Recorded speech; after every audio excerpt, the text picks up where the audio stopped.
Pooja Hegde hit చూసి చాలా కాలమే అయిపోయింది. 2020లో త్రివిక్రమ్, అల్లు అర్జున్ కాంబోలో వచ్చిన అలా వైకుంఠపురం సినిమానే పూజాకి చివరి హిట్.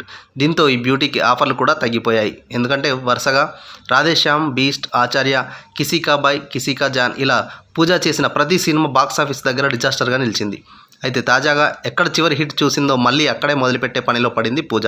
కాస్త లేట్ అయినా అల్లు అర్జున్తో మరోసారి జత కట్టే ఛాన్స్ కొట్టేసిందంట పూజ. అల్లు అర్జున్ ప్రస్తుతం సుకుమార్ తీస్తున్న పుష్ప ది రూల్ షూటింగ్లో బిజీగా ఉన్నారు.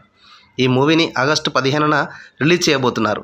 ఇది పూర్తయిన వెంటనే బన్నీ చేతిలో 3 ప్రాజెక్టులు ఉన్నాయి. త్రివిక్రమ్, సందీప్ రెడ్డి వంగ, బోయపాటి శ్రీనులతో సినిమాలు చేసేందుకు అల్లు అర్జున్ ఎప్పుడో ఫిక్స్ అయ్యారు.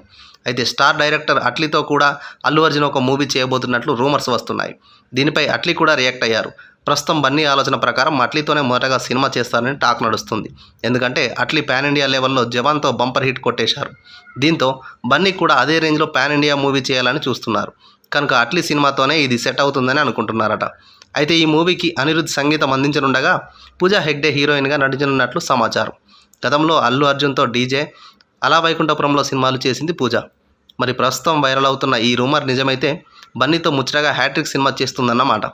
అన్నీ వర్కౌట్ అయితే పూజ బన్నీతో బంపర్ ఆఫర్ కొట్టేసినట్లేనంటూ ఫ్యాన్స్ అంటున్నారు.